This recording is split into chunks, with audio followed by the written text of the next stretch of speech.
the security dialogue.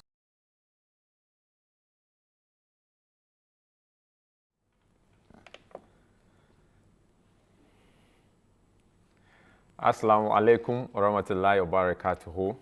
You are welcome to yet another edition of the Security Dialogue Show on Muslim Television Ahmadiyya International.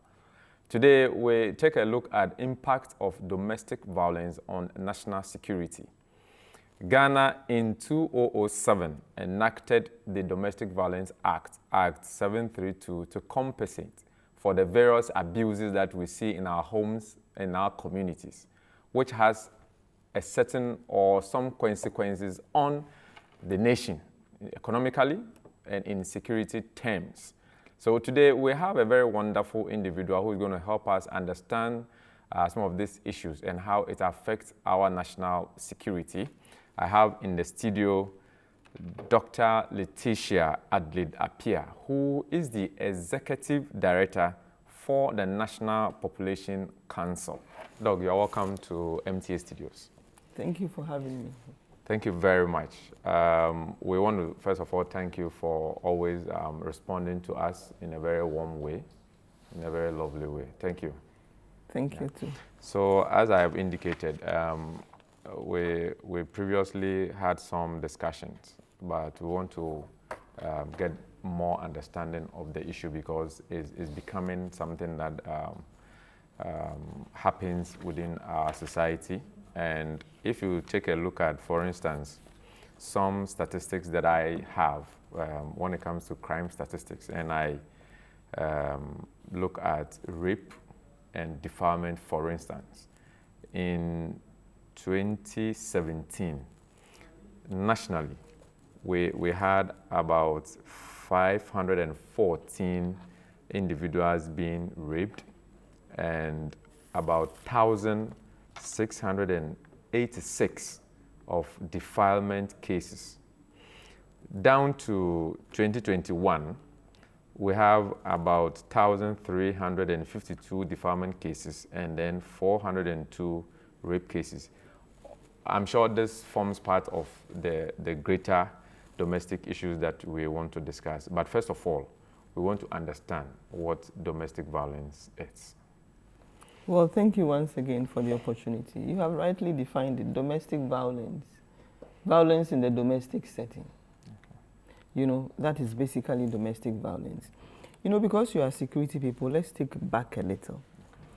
When, for instance, countries are fighting and they rape people, it is a big crime that the UN frowns on.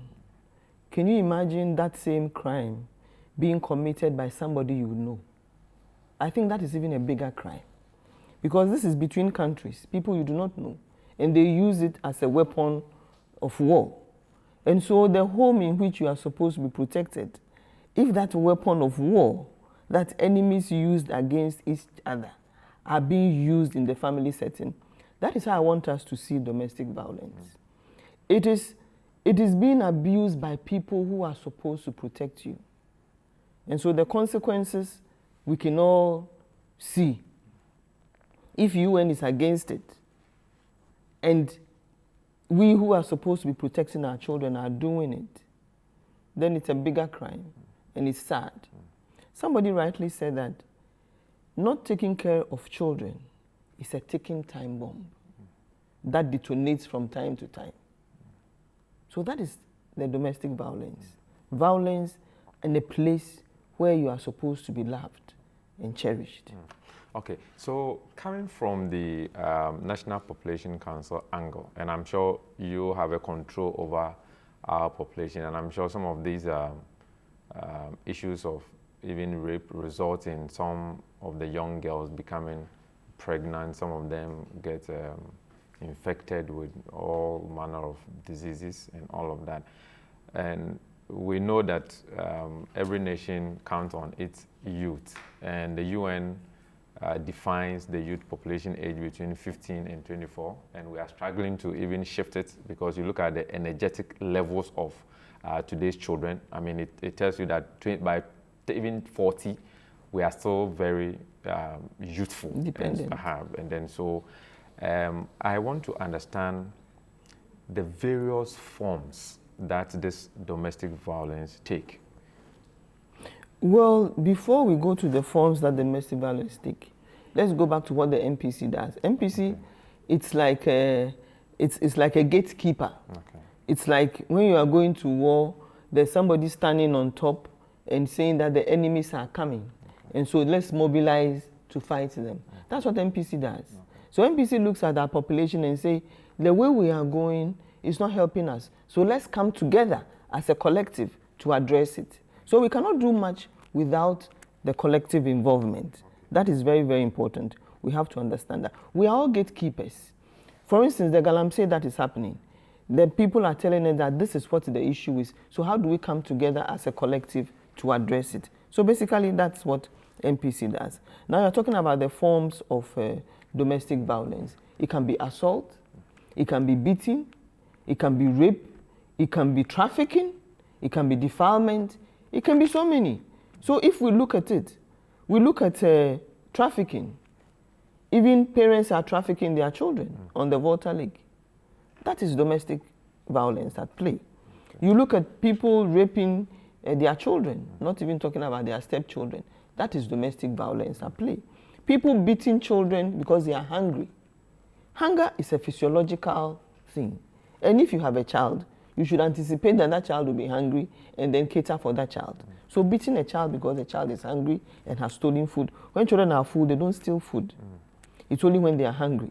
And so beating the child, putting the child's hand in fire because, he has taken some 1 CD or 2 CDs. You know, if you have such parents, you really don't need enemies because they are doing the work of the enemy. So when you have such people, you really don't need any more enemies, you know. But the issue is we should know that all these have consequences: financial, social, and health. So the social, for instance, these children grow up to know that you do not negotiate for anything, you fight for everything. So negotiation is not part of the upbringing. You fight for everything. So it is like a jungle. The winner takes all. So if you also grow up and you're in the position of authority, of strength, that is what you have learned. And that is what you would use. You get it. Yes. That is basically it. That's what the Quran teaches, the Bible teaches. Train up a child. And when he grows, he will not depart. So if the child is domestic violence by people who are supposed to love that person, if that is what... It becomes inherent in the person. It becomes inherent in that person. And how can you love somebody when the people who are supposed to love you hate you more than your enemies? Because hate is not what you say, but what you actually do. Okay. So that is something that we have to look at. So when you see our young people not negotiating and fighting, that is how we have socialized them. Wow. You know? Yes. Secondly, as for the health implications, we all know the rape, the defilement, the beating, the putting hands in the fire and all that will end up in our facilities and we'll pay for them. There's a paper I read before coming here in the UK.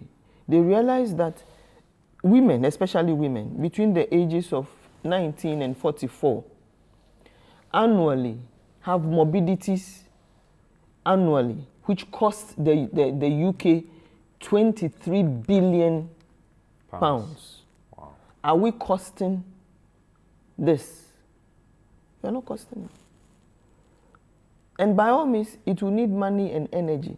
So it will not be too surprising that we'll have to keep borrowing money to sustain. Even yes. At the time, I am thinking that so far as we have this, the Domestic Violence Act, it means that we need to pay a special attention to by even setting up certain units within probably the police service.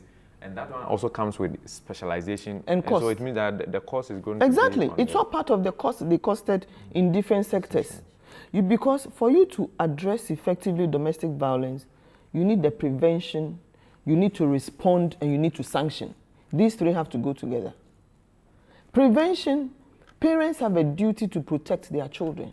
You cannot treat your children worse than the worst enemies of war that even the UN is against. Now, let's look at some of the underlying factors, or maybe the possible causes of why, let's say, a mother or a father. And sometimes it's very heartbreaking that you hear in the news that a 4-year-old child is being abused in that. I'm even finding it hard to even use those words. How? What is the cause for all of this? Is it that as a people we do not understand the children? Is it economic issues? Is it what? You know, I think it's important that we do root cause analysis. Okay. We have to know that, you see, the Quran and the Bible says that God has given us our free will. Is that not so? It's so. But the consequences of that free will is not given. Okay. The consequences of that free will is already predetermined. And so, for instance, women who marry, happy in the marriage, and they have babies, do not abuse the children. Children who are taken out of school, given off in marriage to people older than their fathers, have children, and they cannot love that child. So we create the condition for people to be bad, and then when they are bad, we hold them to it. So if we really want to look at domestic violence and treat it well, then we have to look at all the root causes. I don't think I would love a child who I conceived by rape from my stepfather, for instance. That is be difficult. So if we want children to be loved, then we have to make sure that children are brought up in settings of love. Then they will be loved. But if the Quran says that the feet of the mother, heaven lies under the feet of... And hell also lies at the feet of the mother. You know, when the Bible talks about one thing, when the Bible talks about seek light, it means there's darkness. Because if there was no darkness, he would not say seek light. Right. So whatever they say, look at the other side, which means that hell also lies at the feet of the mother. And if the mother cannot take care, cannot love that child, cannot nurture that child, then we are creating hell. But then if the mother looks forward to that child, loves the child, nurtures the child, feeds the child, then we are creating heaven. So it's always do you see it as more of economic issues when it comes to some of these situations? I see it as a social issue. I see it as a system failure issue. Okay. Because in societies, what you prioritize, you get more of. What you do not prioritize, what you are indifferent to, you get more of. So you think that as a society, we've not been able to prioritize the lives of these young ones, because this day, I am a young man, and we've heard that we actually don't have anything in our head. If leadership, for instance, is given to us, we will not be able to maintain it. We can't do anything with it because we do not know. Will you attribute it to some of the upbringings that you are talking about, so that maybe I am brought up in a situation where nothing good is seen in me as a young man growing, which of course will be part of the abuse, maybe psychologically? The issue is that any baby knows nothing. No baby knows anything. They can't even find the breast to suckle unless you put them there. No baby knows anything. Okay. So we come into this world not knowing anything. Okay. But we come to be taught. Okay. So you are taught by your environment. You are taught by people around you. So if you do not know anything, it means people around you knew nothing. Because they have to teach you, you know. And so if they do not teach you, they do not blame you for not knowing. But they have to take the responsibility first for not knowing before they teach you. You understand? Yes, and that should be clear. When they talk about children of today, I say parents of today have failed. Because even in the Bible, Jesus was at the feet of his parents. And when they didn't find him, they looked for him. That is parenting, you know. So parents need to teach children That is the intergenerational transfer of knowledge. I didn't come to the world knowing how to pound fufu or make banku. We were taught. So the values that society upholds to be taught their children. And so if children of today don't know anything, then parents of today have failed. Thank you very much. Let's look at some of the effects of domestic violence. And I want you to practically share some of the experiences, in your workings. The last time you shared some presentation that you did, and I've been reading it, often to just get myself into how the whole population scenario that we create also, intertwined with all the issues that we talked about. So walk us through some of the practical examples that you have when it comes to the effect of domestic violence. You see, the effect of domestic violence is like the effect of galamsey on our water bodies. It's basically the same. Domestic violence destroys the social fabric from inside. Just like galamsey destroys our livelihoods from inside. Because water is life. The plants will need water, the fish will need water, we would need water. So if you really want to extinguish any species, you affect their water, you affect their young people. And the species do you see that as a breeding ground for something like robbery, stealing, and these are all part of the statistics that I was giving. These days we see a lot of increased trend when it comes to... You know something? Domestic violence is the internal threat to national security. You know, national security has two threats: internal threat, external threat. External is what we focus on, where we are looking at the borders, putting immigration there, putting this there. But the internal threat is individual security. How dangerous is that? That is more dangerous. The internal threat is more dangerous than the external. It's like COVID. When COVID came, we were wearing the mask, right? Yes. Social distance. Yes. That is akin to external security. Then we did the vaccines to boost our immune response. That is internal security. Which one is more efficient? The boosting of the immune system. Exactly. The boosting of the immune system. Because if we are all okay, an internal threat is reduced, even if people come to radicalize, you will not get the breeding ground to be radicalized. But if internal threat is not looked at, if our security does not look at the civilian-military balance, and they think that security is just a hardcore, it is like building a house with blocks and no mortar. It can't stand. You understand? An internal threat is more important than the external threat.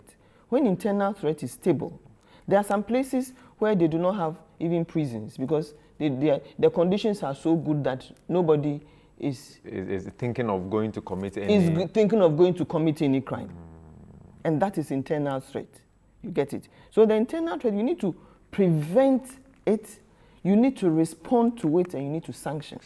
Okay, but what we focus on is responding. Okay. So can you imagine the communities that we have? If we are all going to allow our children to be raped, how many homes can we build to accommodate them?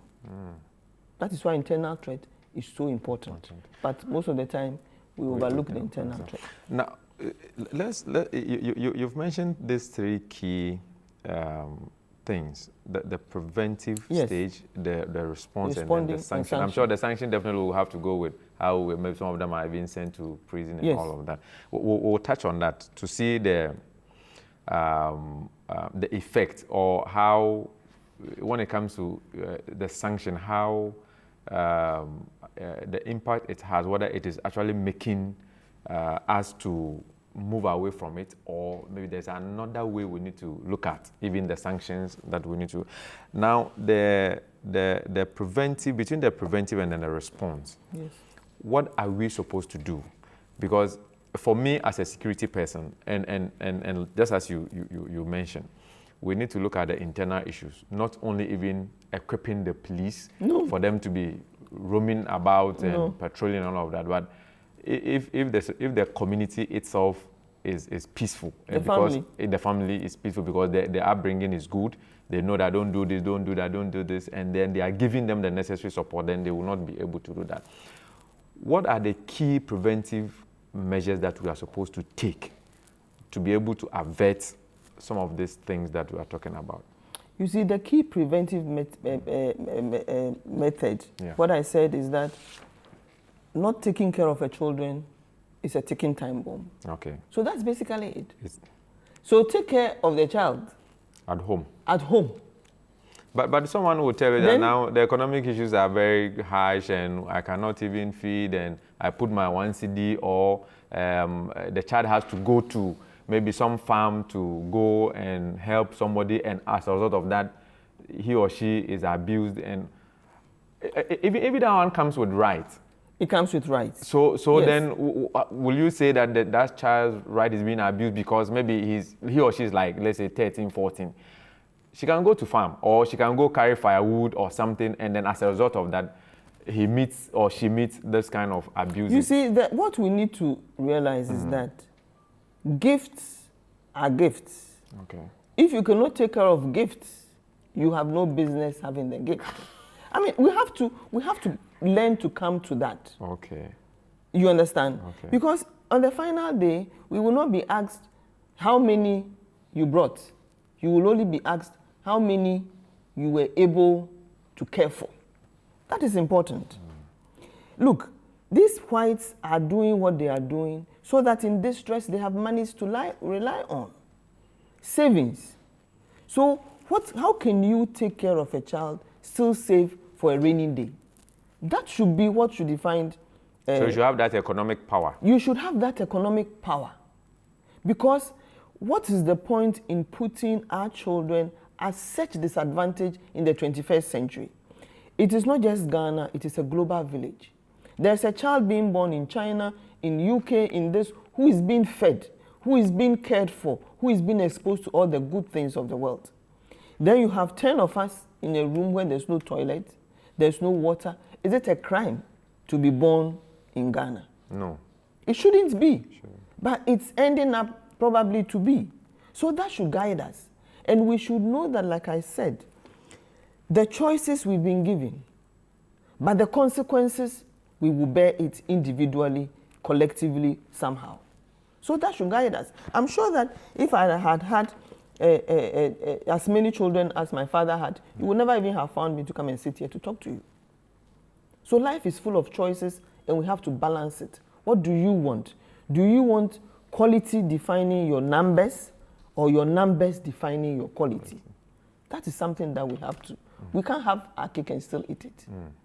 You get it? So we need to do that. Yes, we can do that. A few more people will be defiled, but it will not be for hunger. It will not be for pad. It will not be because I can't feed myself. So you mentioned sanitary pad, for instance. So yes. For instance, that is even a course because yes. that child cannot be provided for. Yeah. And so somebody, wow, this is serious. It's very serious. And the issue is that if I am a girl and I go through this hardship, then I grow up, I get a little power. You are telling me to be patriotic. It doesn't work that way. Patriotism is when I am protected, when I'm very vulnerable. When I'm very vulnerable, the society protects me. Then when I become powerful, I protect the vulnerable in that cyclical manner.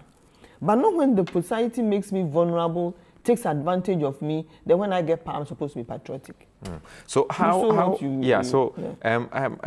okay, so I clearly understand the preventive stage or yes. the measure that we need to take. Now, some of the responses, I know sanction will follow up when it comes yes. to the response. How are we supposed to respond as a community, as a society, and as a country? Yes. How would you feel if you were a little girl, you were raped, and the response you get is indifference? Does it make you feel cherished? No. No. It doesn't make you feel cherished. Does it make you become patriotic afterwards? No. No. So when the next train comes and is going to the UK, will you continue to stay here? No, I'll join. You will join. You understand? So the response should be righteous indignation towards it. Because when you are vulnerable, you would want, that is what would make you feel cherished. Not when, then you are being blamed for why did you go there? Why did you expose yourself? So how is society supposed to protect you? You understand? So that is how we socialize them. And then it becomes like, I have been dealt this wicked blow, so let me also deal it to another person. And you cannot sustain a society that way. So the response is very important. Why are we all up in arms because of Galamsey? Why aren't we all up in arms because children are being trafficked in the Volta? You think those children would now also stand up to Galamsey when you never stood up for them? Do you understand? So what is not right anywhere should be everybody's business, and everybody should stand up to it. You know? So do we have like, let's say, facilities that per the response measures take care of these children, and how is it like? You see, the issue is that any occurrence in any society, negative occurrence in any society, that is more than 5–10%, we cannot contain. That is why the prevention is important, to reduce the numbers so that because it's very alarming. The numbers that I give you is very. So now the people raise up their arms and throw their arms in the air, and then everything is going on. You know, then see no evil, feel no evil, speak no evil. Then children are being hurt. Then we do not understand why people are coming to radicalize our people, because we have set the stage. It's like grass; it's dry. Fire will come; it will burn the whole thing. You know. But then, if we are talking about responding, if we focus on prevention, like back to COVID, we focus on the vaccinations so that very few people will be sick and need services in the hospitals. It's the same approach, different applications, but the approach is the same. You get it? You cannot focus. Doc, hold your breath for me. We will bring the concluding part of this very discussion. Is very, very interesting. It's getting so warm-hearted. And I'm sure you home watching us, you are following us, and then you know your responsibility. And Doc has said that we are more or less giving a breeding grounds to our children being more vulnerable or being more abused, because it's like the dry grass. If we do not water it, then when the fire comes, it will consume it. And then we may not have a society that has the youth to stand up in terms of the need when we are in trouble. Because we need them in all sectors of our economy. But when we begin to abuse them in this way, then it means that the future.